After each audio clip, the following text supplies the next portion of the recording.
les mecs, Arma, Kraton, X, Beat.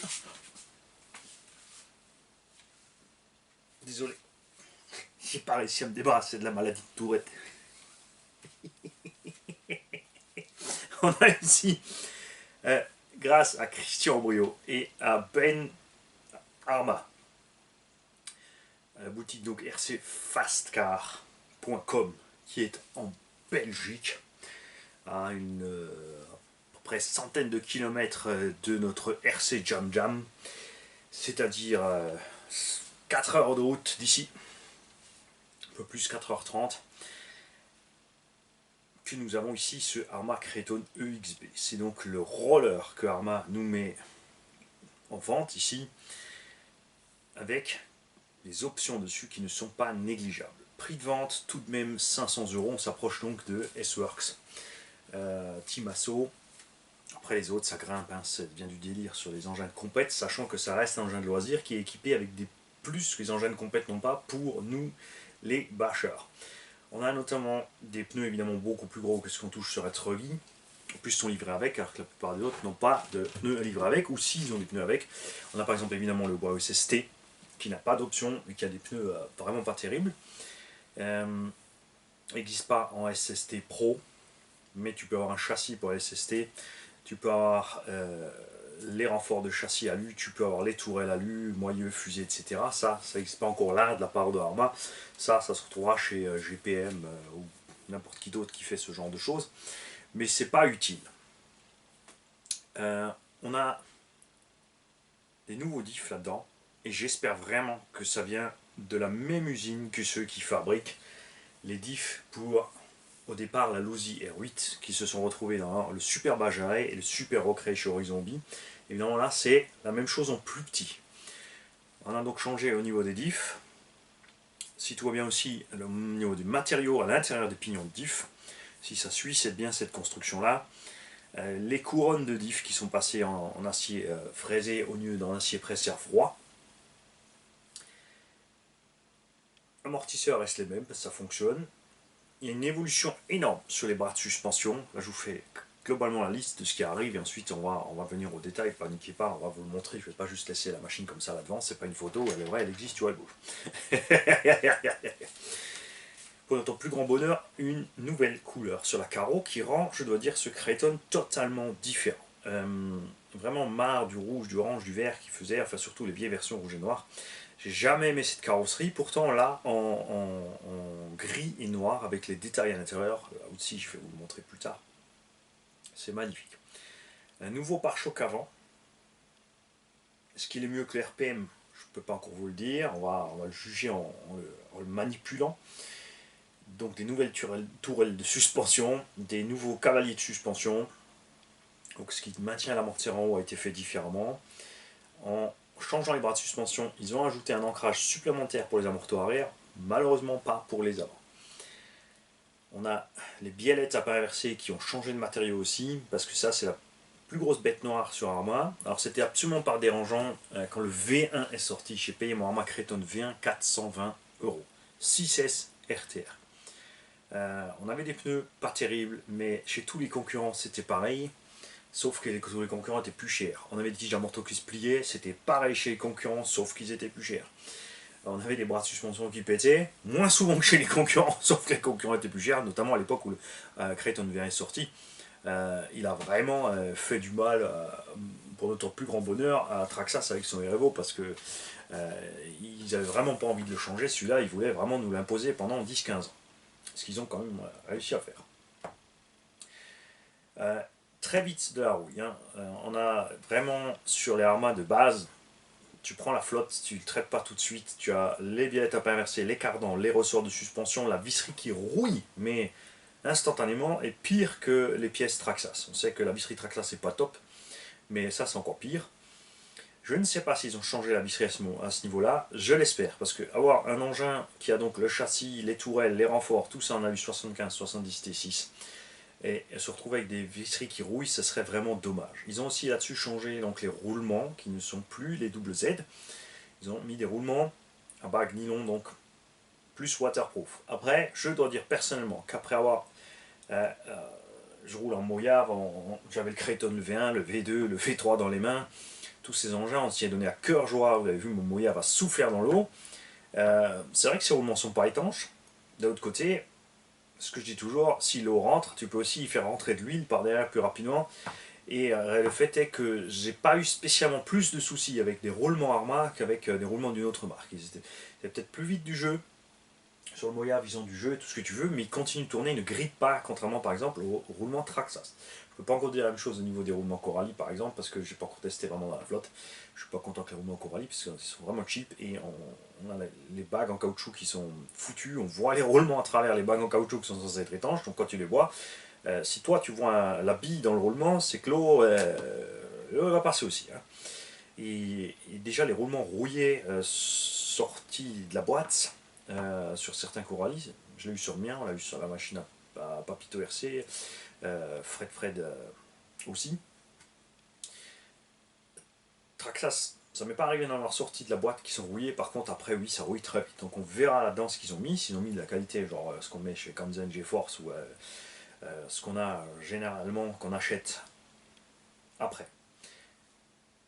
Il y a une modif au niveau aussi du support d'aileron là-dessus, toujours pas de pare-choc arrière ou de quoi protéger le tulle de la machine. Par contre, ça on va commencer par là. C'est vrai que d'habitude on commence par les roues, ensuite on revient à l'intérieur de la machine, et ce coup-ci on va commencer par le tulle. Et voilà. Et donc, comme la machine te montre son tulle, on va en profiter pour masquer le tulle, de parler de la notice.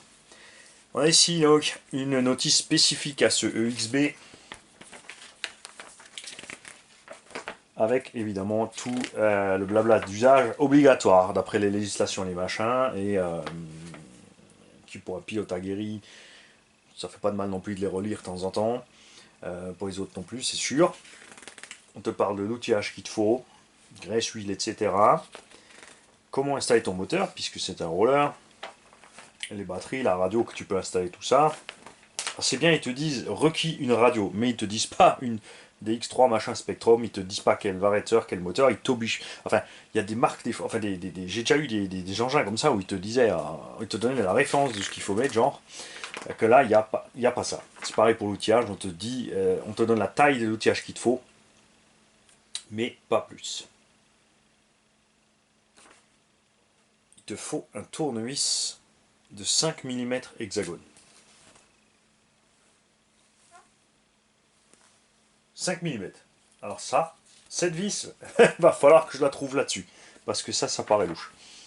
On a aussi évidemment les cales de train aussi qui sont plus en alu, le faible alu rouge qu'ils avaient. Même s'ils avaient mis du matos conséquent, ils ont mis du meilleur matériel. On sait pas, j'ai pas encore regardé si c'est de l'alu 70-75 ou si c'est simplement de l'acier inox ou si c'est de l'acier qui va rouiller aussi. Ça serait vraiment dommage. On a toujours la même corne de cerveau que d'habitude. On a un petit quelque chose, si la direction, on va revenir dessus aussi. Au moment de découvrir l'engin, on te parle des... Ensuite, tu as la maintenance. Alors, après chaque run, on te conseille de checker les roues, le serrage et les pneumatiques si c'est pas déchiré. On te donne un petit temps que ça peut prendre, à peu près 15 secondes. On te dit de checker tes diffs, tous les 20 packs par exemple ici. Ça prend 5 minutes. Amorto tous les 15 packs. Et diff central aussi tous les 20 packs.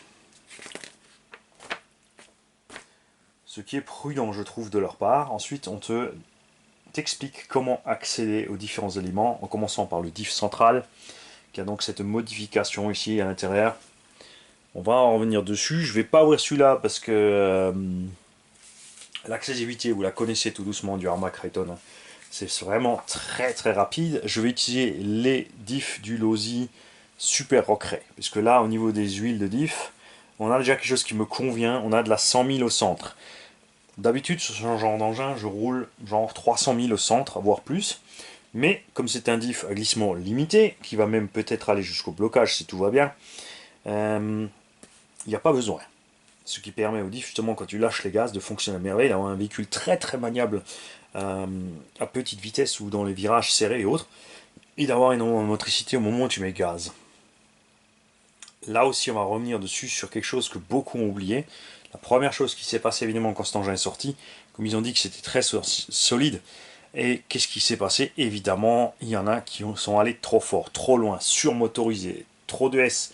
Vous allez me dire, ouais, toi tu dis trop de S. Oui, moi je dis trop de S parce que quand je te mets 8 S dans un engin comme ça, je laisse le moteur taille d'origine, simplement avec beaucoup moins de kV. Donc j'ai pas plus de puissance finale, j'ai juste peut-être une accélération plus franche, peut-être plus de marge sur les tours minutes. Mais mon but en vitesse, c'est d'augmenter l'autonomie. Et là, les gars sont quand même allés mettre des pignons de 25 en vitesse. Et ils ont oublié un petit détail avec les 10 photobloquants. On va y venir.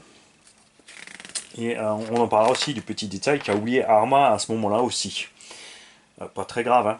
Après, ça reste EXB, c'est Expert Basher. Donc c'est pas censé être pour n'importe quel gars qui va tout de suite acheter la machine, mettre un max de puissance et mettre la poignée dans le coin sans réfléchir. Évidemment, le chapitre sur les amortos pour te virer l'huile et faire les petits réglages.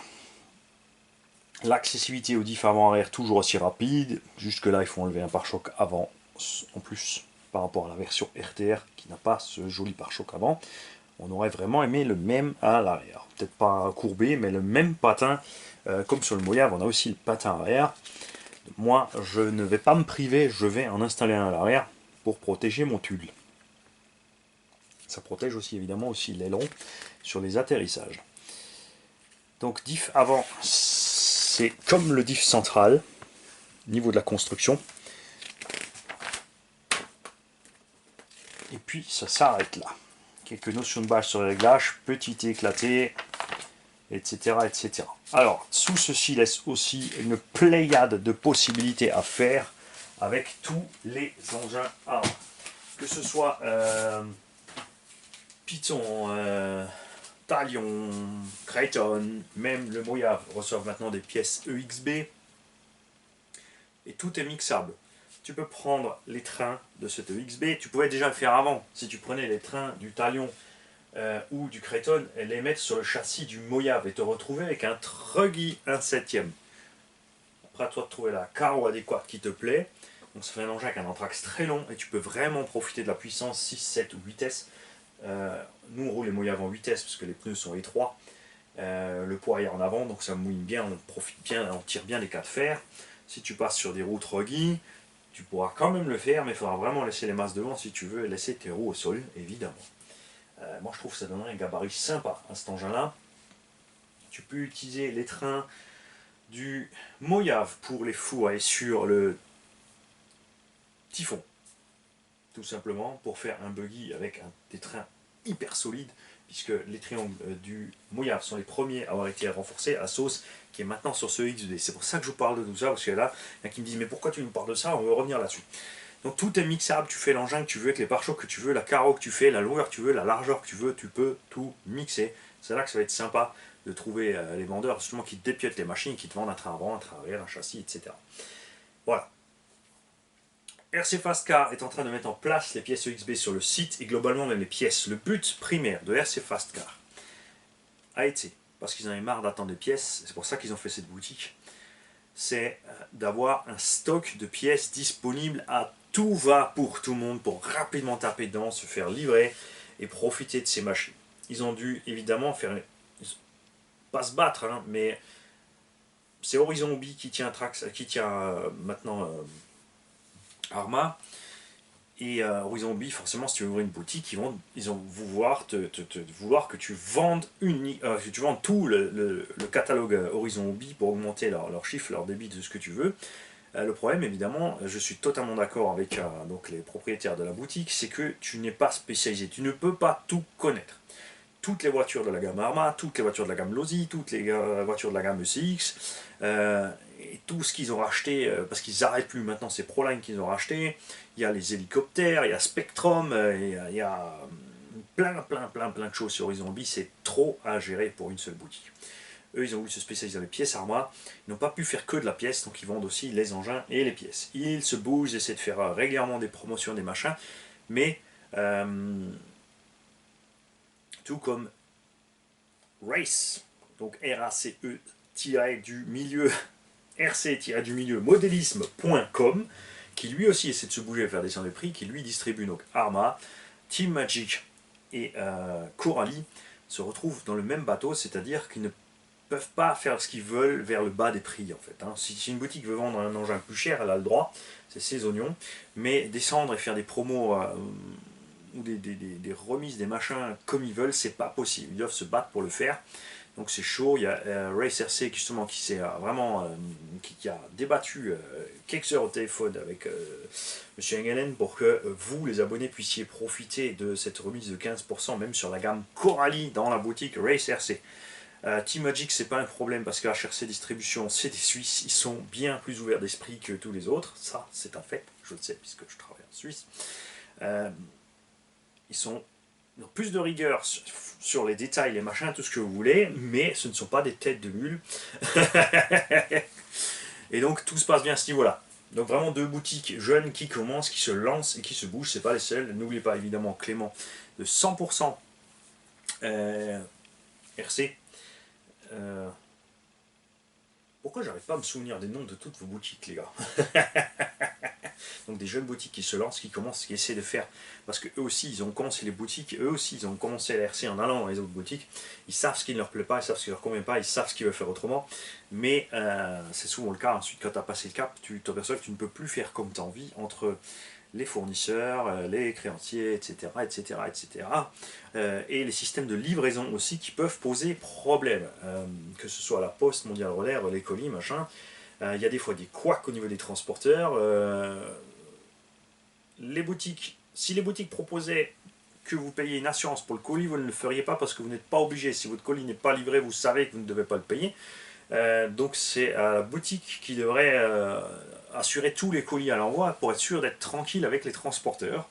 Problème dans ce cas-là, évidemment, le prix, il serait invisible, il serait intégré dans le prix de la machine, donc tout remonte. C'est comme la garantie 2 ans en Europe, c'est quelque chose que nous payons, les gars, c'est quelque chose que nous payons, et j'ai vraiment envie d'avoir le choix, qu'on ne m'impose pas cette garantie dont je me moque. Honnêtement, je roule comme un sauvage, si je crame de l'électro, même si parfois c'est pas ma faute, la plupart du temps c'est la mienne. Et donc à ce moment-là, moi je m'amuse pas en remis en garantie, je prends une autre pièce. De toute façon, généralement, quand ça lâche, on le remplace par une pièce plus performante. Souvent même, on remplace les pièces tout de suite plus performantes, on met tout de suite des pièces plus performantes et on garde l'électronique d'origine de côté, au cas où sur le vent. C'est un peu, tu vois, faut garder un peu les pieds sur terre. Moi, j'aimerais choisir et ne pas devoir me taper cette garantie en contre d'une déduction du prix de la machine. Je préfère payer ma machine moins cher, surtout dans le cas d'un roller où voilà, tu as une garantie, mais qu'est-ce qui va t'arriver niveau garantie là-dedans?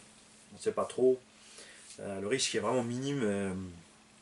Peut-être des bulles en plastique, je ne sais pas, et encore après il faut le prouver, etc., etc. Donc moi j'aimerais avoir ce choix à ce moment-là, mais elle ne peut pas, et ces garanties ne sont pas faites par les constructeurs, puisqu'ils sont à l'étranger. Aux US par exemple, Traxxas c'est 3 mois de garantie, après tu te débrouilles. Ça veut dire que si on a 2 ans en France, c'est à l'importateur de se débrouiller avec ces garanties. C'est à l'importateur que ça coûte, c'est l'importateur doit payer les pièces chez Traxxas pour nous fournir les garanties. D'où les prix qui grimpent et qui deviennent délirants. C'est certain. Ajoutez à ça évidemment un cinquième de tout ce que tu achètes en Europe maintenant grâce à la TVA française qui est passée pratiquement sur toute l'Europe parce qu'ils ont pris le meilleur de chaque pays, hein. Les plus hautes taxes, les plus hauts impôts, les plus hauts excès de vitesse, etc. Et ils ont mixé tranquillement l'Europe comme ça et un cinquième de tout ce que tu payes va à l'État. Donc sur un Triton vitesse de 1000 euros, il y a à peu près 180 euros qui partent à les poches de l'État, ça reste donc 900 à peu près. 800 et des brouettes pour la boutique qui a donc son personnel à payer, son infrastructure, etc. Les taxes, les charges qui représentent à peu près au total, si vous regardez sur le prix du véhicule, sur le bénéfice, il reste 40%. 60%, adios, c'est pour le personnel, les assurances, les machins. Là vous allez me dire, mais tu veux nous faire l'unboxing? Mais non, parce qu'on parle aussi, ceci n'est pas un unboxing, on parle de Dharma XB. Et j'en profite en fait pour remettre certaines choses à vue de nez de certains qui ont oublié. Tout simplement. Donc pensez à tout ça. Et spécialement j'en parle parce que je veux remercier ces nouvelles boutiques qui sont en train de se créer à droite à gauche. Il n'y a pas que eux, je ne les connais pas tous. Donc partagez en dessous dans les commentaires les mecs, les boutiques avec lesquelles vous préférez travailler, avec lesquelles vous avez les meilleures expériences. Tous ces gens qui se bougent pour vous. Parce que la charge de travail est énorme pour ces gens-là. Christian, moi, on peut vous en parler. Nous, on est là dans le loisir et on voit le nombre de questions auxquelles on répond pour satisfaire tout le monde, en fait. Hein. Des questions qui partent dans tous les sens, ça peut durer des heures. On peut passer 30 minutes, 40 minutes à parler d'un modèle, des détails, des plus, des moins, machin, pour que la personne en face sache vers quel modèle se diriger, parce qu'elle a envie de savoir ça de notre part. La boutique a la même chose à faire, plus gérer toute la boutique. Donc n'oubliez pas, quand vous voulez des renseignements techniques, d'aller sur le site du constructeur tout simplement. La plupart du temps, il y a beaucoup de choses qui sont détaillées dessus. Vous pouvez télécharger une notice maintenant sur la plupart des sites internet pour voir le détail, vous faire une idée déjà de ce qu'il y a dans la machine avant de cribler les vendeurs de questions. Même s'ils ont plaisir à répondre, des fois le volume devient vraiment important. Surtout quand c'est les gens après qui ne donnent plus de nouvelles parce qu'ils sont allés chercher là où ils pouvaient l'avoir 2 € moins cher ailleurs.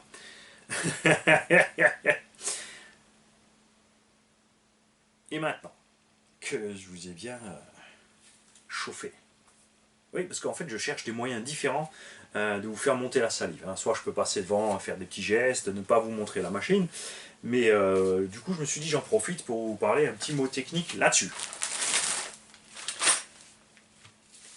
Avec, tu reçois, comme toujours chez Arma, une petite planche de stickers. Une feuille sur la garantie limitée de la chose. Toujours chez Arma aussi, des pistons à plusieurs trous pour changer la réaction de votre suspension. Y compris des pistons non percés. Pour ceux qui veulent faire à leur sauce. Alors soit tu ne te sers pas de ça, enfin, tu peux changer ça dans l'amorto. C'est faisable. T'enlèves ton ressort, tu comprimes à fond, t'enlèves ton capuchon, tu desserres le piston, tu sors le piston, mais il faudra quand même rajouter une petite goutte d'huile. Il faudra quand même acheter de l'huile, alors c'est toujours la question qui se pose. Qu'est-ce qui est plus simple? Changer le piston ou avoir juste tout simplement quelques flacons d'huile à côté pour changer les huiles, puisque ça revient exactement au même. Si tu mets, on va dire hypothétiquement, un trou avec de la 100 CST, ça te reviendra de la même que de la 600 CST avec 6 trous. C'est un pur exemple hypothétique, les mecs. Hein. C'est imagé pour que vous puissiez comprendre. Ce n'est absolument pas la vérité. C'est juste pour vous diriger dans la logique des choses. Tu reçois avec la clé pour les roues, une petite clé en croix pour les écrous et des clés à laine. Il y a effectivement une clé à laine de 5 avec. Donc ça permet à celui qui n'a absolument zéro outil de monter tout de même son moteur et son électrique à bord. Dans un roller, moi j'aurais bien aimé qu'ils s'économisent le montant de ceci et qu'ils le rajoutent là-dedans. Mais quoi, qu'est-ce qu'ils peuvent encore rajouter? Vous allez voir, ça arrive. Et on reçoit un tout petit pignon. Alors je vais compter les dents pour pas vous dire de bêtises puisque ce n'est pas écrit dessus. Même si c'est écrit, je ne sais pas lire. Mais à quoi ça sert que je compte puisque je ne sais pas compter non plus. Alors, on va essayer de vous compter les dents. 1, 2, 3, 4, 5, 6, 7, 8, 9, 10, 11 dents. Je recommence pour être sûr. Alors ça c'est la dent. C'est toujours rigolo, hein, quelle est la dent de départ. Après, pourquoi tu ne le vois pas, mamie? T'en fais ce que tu veux. Alors ceci n'est pas le mien, sachez-le les enfants. Cette machine, vous l'avez ici, donc grâce à Christian et Ben 14 évidemment. Mais grâce à Cyril. Salut tonton Cyril, merci, franchement c'est génial de laisser cette machine à disposition afin qu'on puisse la montrer à tout le monde. En contrepartie, évidemment, on va l'équiper pour Cyril. Et il va pouvoir en profiter. Donc 1, 2, 3, 4, 5, 6, 7, 8, 9, 10, 11. Je sais plus, j'ai compté celle où j'ai le doigt. On recommence. Une, je compte celle où j'ai le doigt dessus, hein, vous êtes témoins. 2, 3, 4, 5, 6, 7, 8, 9, 10, 11, 12 dents. Ok, c'est donc le même pignon qui est livré dans le RTR, 12 dents. Ils sont obligés de passer par des petites dents comme ça, parce qu'ils n'ont pas mis une couronne énorme, malgré les roues énormes. Et ils auraient dû mettre une couronne encore plus énorme, c'est là qu'on va y arriver dans les diffs, s'ils avaient mis une grosse méchante dentition digne de tout ce qui est Monster Truck. Cet engin a des roues qui pèsent 340 à 350 grammes pièce. On a vraiment du gros méchant caoutchouc sur les poètes-poètes, je dois le dire. Là, on a, niveau sensation, le pneu du Kraton 8S. Ça me plaît énormément, c'est clair. Les jantes, t'aimes ou t'aimes pas, je suis pas fan. Je les trouve trop rigides, ces jantes. Arma, le design, ouais, c'est pas mon rayon. Non, bon, ok, je sors. Donc ça, c'est cool. Mais comme je dis toujours, tu mets des roues larges, tu mets des roues qui ont du grip, tu mets des roues plus grandes, il faut réduire sur l'étagement de la transmission. Comme ils sont restés avec quand même beaucoup de dents dans les diffs et les couronnes, parce qu'ils n'ont pas réduit au centre, il faudra quand même se méfier au niveau de la dentition, même si elle est renforcée. Surtout, précisément, à cause des diffs autobloquants. Mais avant d'attaquer l'intérieur, on a en dessous donc bien le châssis 70-75 T6.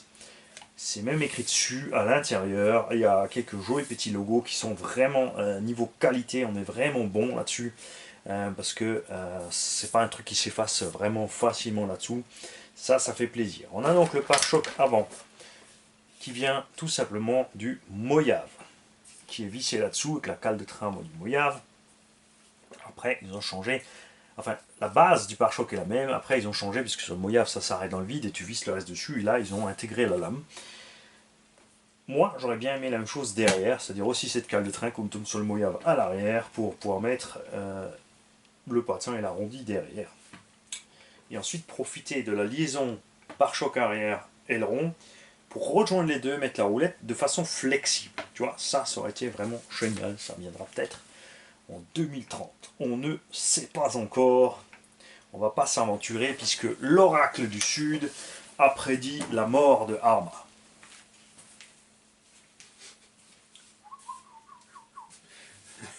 On est d'accord, les gars.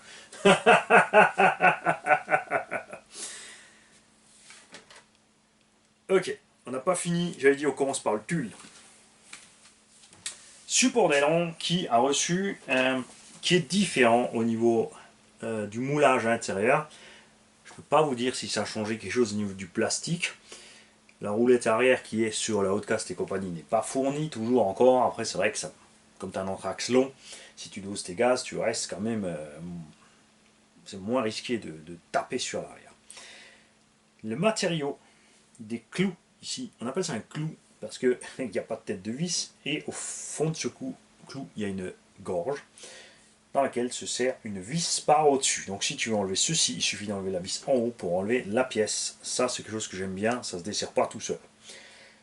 Puisqu'il y a des efforts ici longitudinal et en rotation qui font tourner certaines vis. C'est pour ça que certaines marques ont des vis à pas inverser d'un côté ou de l'autre. Devant, enfin non, c'est je crois là, avant droit et arrière gauche qui ont pas inversé ou l'inverse. J'ai pas envie d'y réfléchir maintenant, donc je ne veux pas y réfléchir. On a des nouvelles rotules de suspension pour ne plus les arracher. Donc le plastique a été renforcé ici aussi à ce niveau-là. Pour le cavalier de la suspension, on en parlera à l'avant. Mais il y a un truc qui ne me plaît pas, c'est ça. Ça bouge vraiment extrêmement là-dessus, comme sur le Crichton 8S. Ça, je ne suis pas fan, c'est pas très grave. Mais un effort en cisaillement ici, un jeu avec le temps, va se traduire par la torsion de la vis ou la coupure, etc. Ça, on l'a eu plusieurs fois déjà sur ce type de construction, mais comme ils ont modifié le cavalier, j'espère que ça ne se produira pas. On a quand même une vis M3 avec un écrou nil stop derrière, et que le cavalier lui aussi est vissé sur la vis. Donc la vis est serrée dans le cavalier, et l'écrou nil stop lui maintient la suspension. On espère que ça tiendra mieux. Les petites rondelles au niveau des ailerons, c'est toujours les mêmes en plastique qui sont efficaces. Il m'est arrivé rarement de décrocher un aileron sur une arme. Bon, évidemment j'ai réussi, mais on ne va pas leur jeter le caillou. Et avant de découvrir la bête, puisque tiens je te remonte le tulle, c'est pour ça que je voulais commencer par là aussi.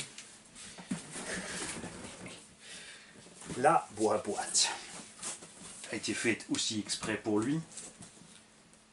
On te dit ce que tu pourrais mettre dedans, on a quelques spécifications. Donc le poids à vide 4,37 kg. Donc 4,4 kg en gros à vide. Et on l'a pesé effectivement, cet engin fait, j'ai vite posé l'électronique dedans quand Ben Arma était là avec Christian. Et on a effectivement 400 grammes de plus que le roller de Juju du Crichton V3 qu'il a le Juju. Et Ces 400 grammes proviennent des pneus. Les pneus, en fait, comme ils font 350 grammes pièce, on a 400 grammes de plus que sur le vieux roller là-bas qui a les roues qui sont usées, fatiguées et qui se laisse donc uniquement 250 grammes. Et voici là où je veux en venir pour commencer. Tourelle donc 70-75 T6, Aluminium Front and Rear Shock Towers, c'est écrit 70-75 T6, anodisé rouge les mecs, ça existe vraiment, parce que sinon ça ferait déjà plusieurs marques qui nous mentent, mais non, c'est pas les marques qui nous mentent sur ce coup là. On a les renforts 70-75 T6 qui ici ont l'air pas énormes. Mais vous allez voir quand je vais les découvrir qu'ils sont bien plus larges que ce qu'on pensait. La top plate ici 75-70.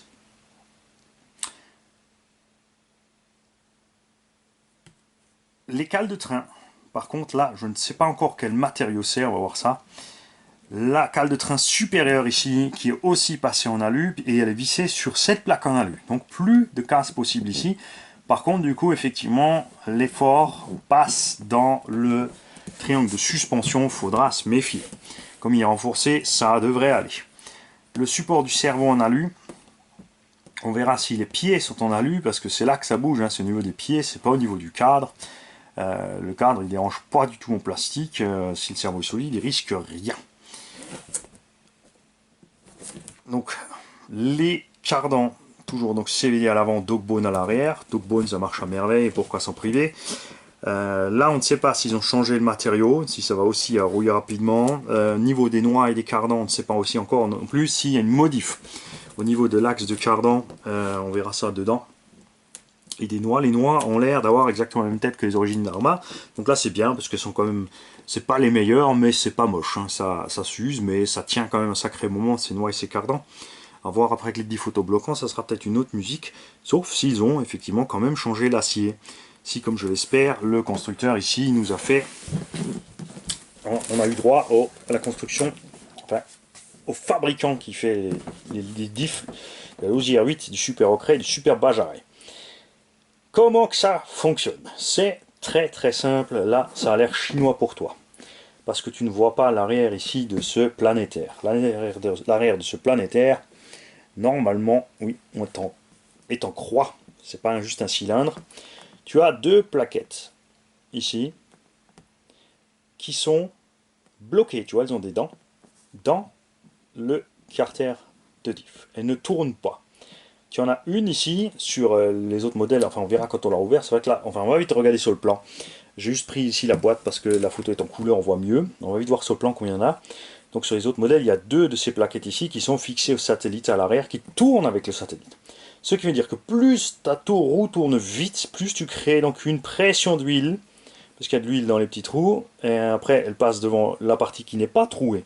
Donc tu crées une pression d'huile ici, une émulsion, aussi avec l'air, qui va presser sur le planétaire, qui va pousser le planétaire, puisqu'ici il est fixe, il ne peut pas aller plus loin, il va avancer tout simplement et se coincer sur les satellites. Mécaniquement, on a donc un blocage. Ça provoque évidemment aussi une usure, donc j'espère bien qu'ils aient amélioré les matériaux ici, de ces diffs. À l'arrière, c'est toujours du Dogbone, mais c'est mieux protégé. Là, le noir qui a un gros capuchon dessus. On a donc le nouveau pignon d'attaque en acier renforcé qui est aussi taillé spirale. La couronne de diff, c'est pareil. L'avantage du spirale par rapport aux tailles droites, c'est deux choses. D'abord, c'est plus silencieux et ensuite, le contact est plus long. Parce que la dent est plus longue comme elle fait une courbe et plus proportionnelle aussi.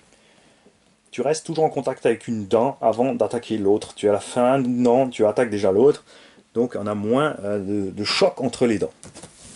Ça paraît minime, mais ça fait une grosse différence à l'utilisation finale. Avec cette nouvelle couronne centrale aussi de diff, on verra si cet engin est plus silencieux. Ce que je me demande aussi, c'est est-ce qu'ils ont, comme ils ont changé le matériau de la couronne de diff, qui n'est plus en acier frité, changé le matériau du pignon principal? Ça, je ne sais pas. Et je pense que oui, non. Il y en a toujours deux trous dedans, ça a toujours l'air d'être le même pignon moteur. Par contre, on te livre qu'un seul BTR. Petite anecdote à ce sujet, pour ceux qui ne le savent pas, les moteurs d'origine Arma, maintenant vont venir les Spectrum. Mais je parle pour ceux qui ont encore le moteur Arma, n'oubliez pas qu'au bout de l'axe moteur, ils ont arrêté le fraisage, donc il y a une corde. Ce qui fait que si vous ne desserrez pas comme il faut votre BTR, à un moment le pignon va bouger et ensuite il va bloquer. Ne forcez pas. À ce moment-là, sortez plutôt le BTR complètement pour être sûr, pour passer par-dessus cette cornière. Cet arrête, ou appelez-le comme vous voulez, tant que vous ne flinguez pas la machine. On a donc aluminium 7075 T6 anodisé. Alors, et maintenant on revient sur le diff. Ouais, je sais, il faut patienter pour voir ce qu'il y a dedans. Je confirme qu'on n'a qu'une seule rondelle ici. Entre les deux rondelles fixes, on n'a qu'une seule rondelle mobile sur le tulle du planétaire. Alors, je vais vous montrer ça là. Ça, c'est aussi quelque chose qui est bien dans le garage. Hein. Je veux dire, tu vois, quoi que je fasse, je ne prépare pas les vidéos. Et pourtant, regarde, en un coup de main, droite à gauche, j'ai du matériel disponible pour vous montrer les différences, pour faire des exemples et vous expliquer les choses. Je ne suis pas coincé avec 3 machines. Planétaire, c'est le plus grand des pignons dans le diff. Les petits s'appellent les satellites. Et au tulle de celui-ci, donc tu as le petit axe qui retient la noix et qui entraîne le satellite. Donc ça, c'est pas la taille de ce qu'il y a là-dedans, hein, ça va être plus petit évidemment. Tu as donc, comme je te l'ai dit, un disque qui est lié au satellite planétaire à l'arrière, qui est taillé en croix. Après, selon les fabricants, évidemment, c'est fait autrement. Hein. Tu en as un qui ne tourne pas avec le planétaire, et tu en as donc un deuxième qui tourne, lui, nouveau avec le planétaire. Sur cette construction-là, j'en ai 2 qui ne tournent pas, et 2 qui tournent. Là-dessus, il n'y en a qu'un seul, mais c'est le même principe. Donc quand ça va tourner, tu vois, tu passes trou en face à trou pas en face, tu crées donc ta pression d'huile qui va faire avancer le satellite. Physiquement, vraiment, il va avancer et comprimer le planétaire, pardon, qui va comprimer les satellites. C'est comme ça que ça fonctionne. Et je peux vous dire, comme dit, j'espère vraiment que c'est la qualité du super ocret, du super bajaret. Parce que là, regarde ces noix. Vous avez vu comme j'ai fait le cochon avec le super ocret, ça n'a pas bronché. Les cardans sont dans le même état et les pignons à l'intérieur du diff, pareil, il n'y a pas de problème. J'ai vraiment envie que ce soit le même constructeur qui faisait donc ces pièces pour l'OSI.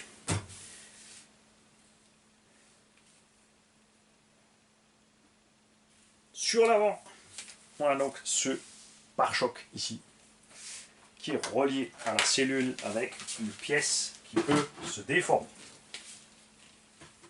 Petit coup d'œil à la carreau au passage. Voilà, je me prends le temps. C'est vrai que le Creighton Vitesse, j'ai dû faire un peu vite parce qu'ils avaient beaucoup de routes à faire pour revenir. Et on a beaucoup tchatché et perdu du temps pour faire la vidéo. Regarde tous les petits détails qu'il y a là-dedans, c'est super sympa. Ça, c'est quelque chose que j'aime bien. C'est pas juste une teinte unique. C'est pas grand-chose comme ça vu de loin, mais de près, tout de suite, ça donne une différence. C'est pour les amoureux du... Parce qu'il y en a qui passent, voilà, qui se mettent avec un long drink devant leur voiture et qui admirent leur véhicule, ils ont le droit d'en payer, ils ont le droit de l'user comme ils veulent, que ce soit avec les yeux ou en roulant. Le pare-choc donc qui est d'une seule pièce, pas comme sur le Mojave, mais on peut évidemment mettre dessus du Mojave pour ceux qui ont envie. Le renfort qui est relié sur le bas de la cellule avant, qui est donc relié au châssis. On ne tape donc pas dans le carter avant. Ça a l'air rigide, mais regarde, ça se déforme. Donc on verra comment ça réagit dans le tout-terrain. Est-ce que c'est mieux que le RPM ou pas? À voir. Sinon, de toute façon, on aura toujours le RPM. Tourelle 70-75 T6 à l'avant aussi. Magnifique. Bar stab toujours devant derrière. Toujours par contre, tu vois, c'est livré. Ça se balade trop. Là, il va falloir régler un petit peu. Faut pas la bloquer, hein, surtout pas. Faut qu'elle puisse bouger, mais faut pas qu'elle se balade comme elle a envie quand même. Les nouveaux bras de suspension supérieurs qui ont tout ce moulage en fait en épaisseur là, cette chose en 3 dimensions en plus que les anciens. Même chose sur la partie inférieure, tu vois, les moulages sont beaucoup plus profonds, les bras sont beaucoup plus gros. Ça reste flexible. Il y a aussi le petit renfort ici au bout pour pas arracher le fitage. Ça fonctionne très bien, vous l'avez vu sur le Mojave, frontal dans le gros caillou. Ça s'est bien passé. La direction est toujours la même. On a toujours donc ces rotules qui contiennent le filetage ici. Ce qui fait que quand ta biellette est usée, quand elle va se promener, là tu vois d'ailleurs, elle n'était même pas clipsée dessus comme il faut, c'est assez rigolo. Tu n'as pas la possibilité de racheter une rondelle pour qu'elle foute le camp. Après là, la tête est assez grosse, ça devrait plus arriver. Donc ça, à voir si c'est pas une modif qui a aussi déjà été faite par rapport aux anciens modèles. On a effectivement un coup d'œil sur le roulement qui n'a on n'a rien noté dessus sur la bague du roulement. On voit pas si c'est un 2RS ou quoi que ce soit. On verra donc juste uniquement avec le temps comment ça fonctionne. On a un petit coup d'œil ici sur les plaquettes qui tiennent les axes de triangle, qui sont donc en ferraille, à voir si c'est alu, métal ou autre. J'espère que c'est inox. La visserie qui est annotée YFS 012.9, donc les spécialistes de la ferraille, merci de nous donner vos commentaires à ce sujet. Je ne sais pas si ce sont les mêmes que sur les autres Arma et si ça va rouiller. Si ça va rouiller, là c'est vraiment dommage. Ça veut dire que pour les cochons comme moi qui aiment passer dans la flotte, sur les Arma V1, V2, V3, ça ne me dérangeait pas d'avoir tout ce look rouillé, puisque c'était des machines pas chères, tu les envoyais valdinguer, tu cassais, tu réparais à gogo. Ils aimeraient qu'on fasse la même chose avec là, mais comme les pièces là, ça commence quand même à devenir plus cher. Après, si tu roules ce XB de la façon dont tu roulais le V1, si tu t'en sortais bien que le V1 et V2, comme la plupart d'entre nous, il ne devrait pas avoir de problème. Après, si tu fais dans les extrêmes, évidemment, ça n'ira pas du tout. Tu vas réussir à le déglinguer. Les clous aussi supérieurs, ce ne sont plus des vis. Avant, on pouvait visser ici, ce qui fait que quand tu vissais trop, tu réduisais ton jeu, ça coinçait. Maintenant, c'est un clou qui est retenu aussi ici par une vis. Ça aussi, c'est génial. Donc, cette cale, ici, on a vu 70-75 T6. Donc, un autre rouge. Là, c'est un visier noir. Et regarde-moi les cales de châssis. Vous avez vu sur Team Magic, ils ont juste mis une lame de 4 mm de large sur de l'acier travaillé à la presse. Là, ils ont vraiment mis une méga épaisseur, peut-être un peu exagérée. Ils ont peut-être fait un peu trop. Et ma question, moi, c'est pourquoi conserver la barre au milieu ici si on a déjà un châssis 70-75 T6 plus les renforts ici, on a vu. Cette barre, théoriquement, ne sert plus à rien, à part peut-être parce qu'elle est appuyée sur l'arrière de la tourelle. Est-ce qu'elle peut empêcher la tourelle de plier à l'embase? Est-ce qu'elle va diminuer l'effort d'arrachement de la tourelle sur la cellule? C'est peut-être aussi, ils l'ont mis parce que ça reste la marque de fabrique de Arma ces derniers temps, d'avoir fait cette barre. D'un autre côté, j'ai toujours trouvé ça trop. Ça fait vraiment échafaudage, tu vois, un peu too much. Le support moteur, qui lui, contrairement à celui du Kraton Vitesse, n'est pas estampillé USB. Donc est-ce qu'ils, normalement, ils auraient aussi avoir changé le matériau du support moteur, ou est-ce qu'ils ont laissé le même? Ça maintenant on ne voit pas. Support Vario, toujours le même évidemment. Et le support de cerveau, ce sont bien des tiges en alu. On a effectivement donc les pattes pour fixer le cerveau qui sont en aluminium. Ça c'est cool. Mais on a toujours, alors que c'est un engin expert, petit reproche, c'est pas grand chose, hein, c'est toujours pas de biellette de direction réglable ici au niveau du cerveau. Donc si tu n'utilises pas de radio avec subtrim, ça pose un problème. Il faudra trimer, et si ta radio a un trim qui supprime tout ce que tu trimes à droite sur le débattement gauche, tu auras un souci. Tu tourneras toujours moins d'un côté que de l'autre. Ça, j'aimerais bien que ce soit réglable. C'est très facile à faire toi-même, tu la coupes en deux. On a très bien compris que tu la coupes en deux bien au milieu. Tu perces à 2,5 mm dans le sens longitudinal, un trou devant, un trou derrière. Tu mets un BTR de la longueur que tu veux à l'intérieur. Tu le visses dedans et ensuite tu visses l'autre partie de la biellette. Ça ne sera pas un pas inversé, mais tu auras au moins un réglage pour parfaire ceci si tu n'as pas de subtrim. C'est un subtrim, c'est absolument pas de problème. Biellette de direction et biellette de train arrière, donc en acier cette fois, traité, qui ne devrait pas rouiller. C'est vrai que ça donne un plus bel effet quand même. On dit cardan, tout ça, je ne sais pas s'il y a une modif à ce niveau-là. Là, il faudrait s'amuser à comparer les pièces. Voir la référence du pièce du Kraton EXB avec la normale pour voir si ce sont les mêmes cardans ou pas. Comme dit, les cardans sont bons, on est content avec. Les centraux aussi sont là.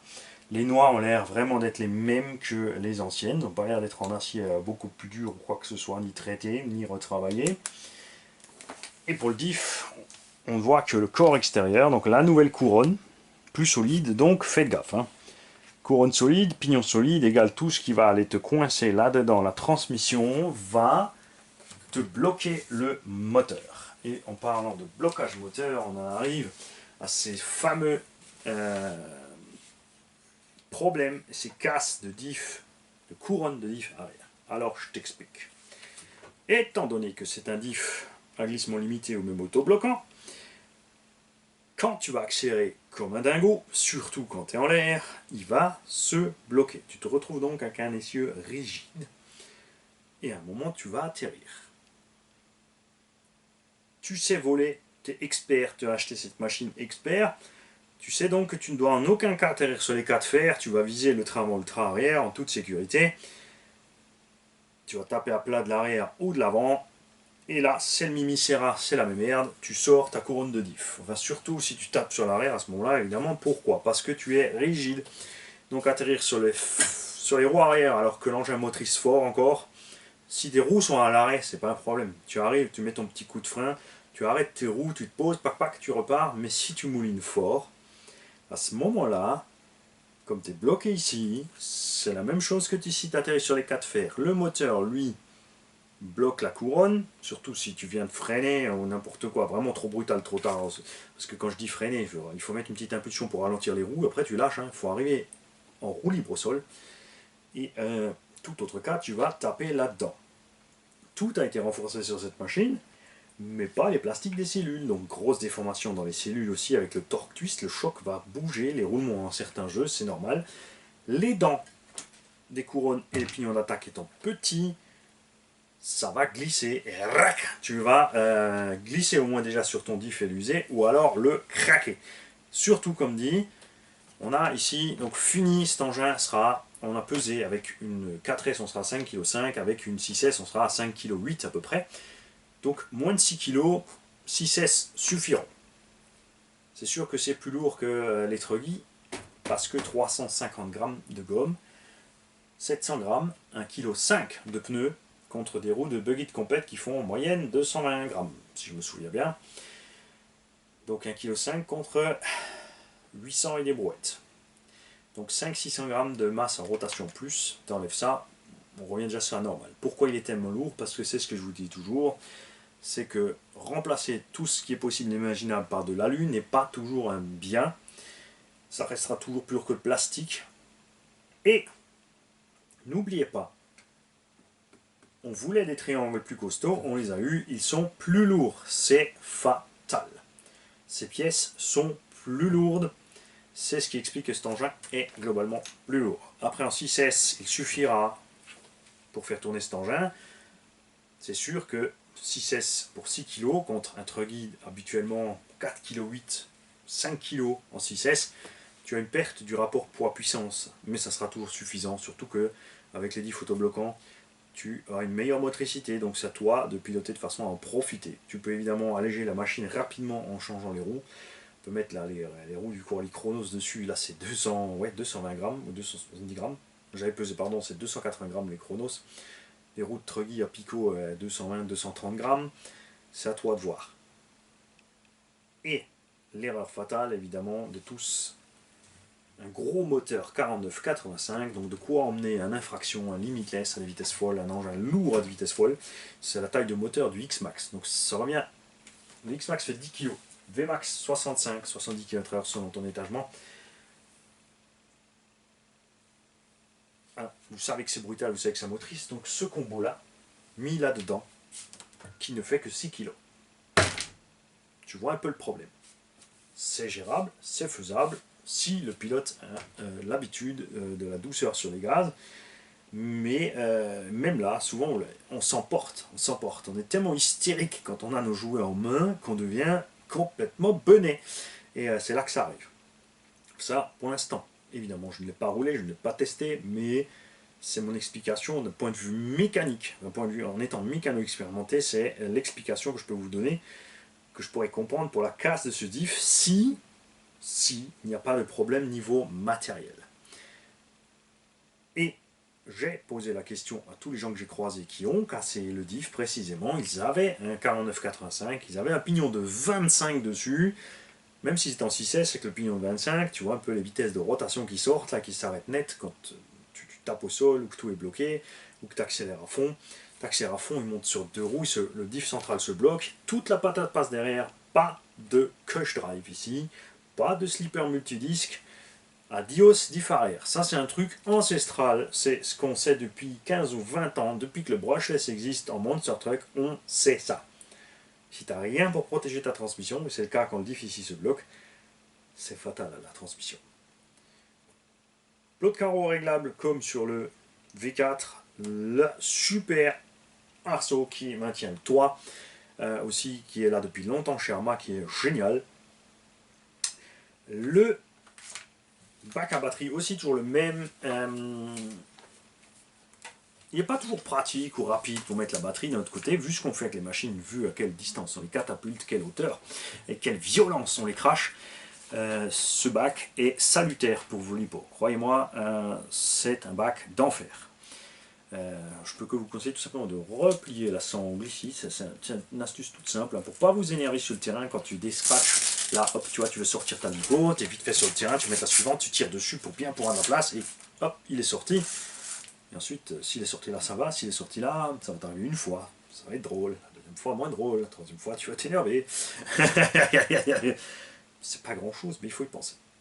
Aussi toujours les pare-boues de chez Arma. Alors, ça fait longtemps que les gens les font eux-mêmes. Et moi, c'est ce que j'apprécie énormément chez Arma, c'est que du coup, ils regardent ce que les gens font. Et ils le font d'eux-mêmes tout de suite. Ces pièces-là, bien sûr, tu peux les acheter séparément. Tu peux les adapter où tu as envie.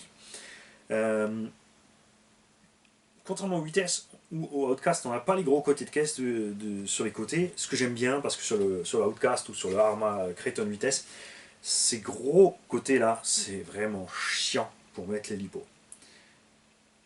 Après, sur le Kraton 8S, c'est peut-être tout simplement parce qu'il y a un grand risque, comme il est long, c'est vrai que tu peux te planter facilement de travers dedans. Ça protège, contrairement donc ce que j'ai reproché au Team Magic VGen ici, énormément les batteries pour ne pas aller tabasser la batterie. Là, il y a déjà le petit rebord, il y a le bac à batterie, ça peut aller. C'est vrai que sur Kraton Vitesse, avec le poids supplémentaire, ils ont peut-être tout simplement joué encore plus la sécurité. Et c'est pas mal. C'est vrai que c'est un peu chiant à mettre dedans, mais ça s'arrête là. Celui-là, on le connaît. Donc il n'y a pas d'évolution proprement dit de la structure du machin, parce que ça fonctionne. Pourquoi changer un truc qui fonctionne? Parce qu'ils ont évolué surtout ici. La barre de Ackerman aussi d'ailleurs, j'ai oublié d'en parler. En 70-75 T6. Et le sauve-cerveau, ça, je ne me suis pas renseigné si c'est effectivement toujours le même qui n'est plus réglable. Très compliqué à démonter, il faut chauffer fort parce qu'il est fer l'eau petite. D'un autre côté, l'avantage d'un truc comme ça, c'est que personne ne va aller le serrer trop fort et se plaindre après qu'il a déglingué tout le reste parce que ça ne fonctionne pas comme il faut. Donc à voir s'ils ont durci le ressort, si ça se passe bien ou s'il va être sur le moyave parce qu'il est très lourd. On a tous démonté toute la direction et mis une petite cale pour augmenter la pression sur le ressort. Ça n'augmente pas la dureté du ressort, mais la réaction de la direction est vraiment beaucoup moins molle.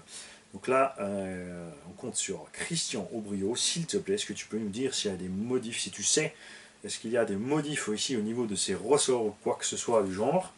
Ça serait vraiment génial de le savoir.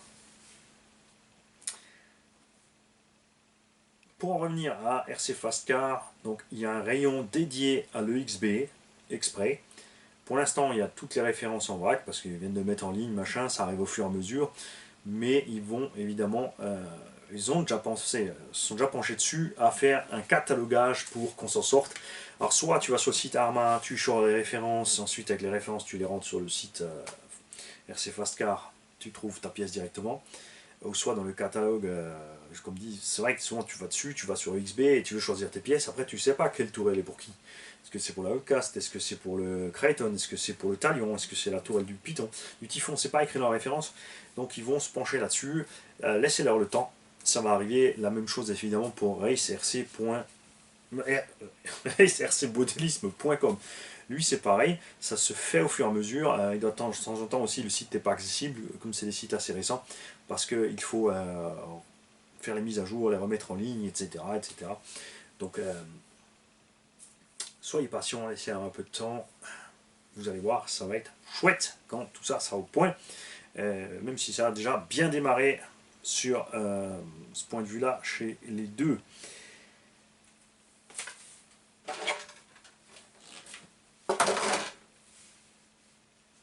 Si jamais tout d'un coup j'en roule un, ça sera la faute à Cyril. Salut les mecs, merci encore 1000 fois donc Christian et Ben d'être venus livrer les machines, et un grand merci aussi évidemment à Race RC Modélisme pour cette, je le rappelle, 15% de remise sur l'achat d'un véhicule neuf pour tous les tontons, tata, parrains, marraines et fillots et petites fiolettes de la chaîne. Sur l'achat d'un véhicule neuf, 5% sur toutes les pièces. Chez RC Fast Car, régulièrement des remises de 10%. Ça change sur la gamme, les modèles. Faut surveiller, faut être à l'affût, les mecs. Avec les dents dehors.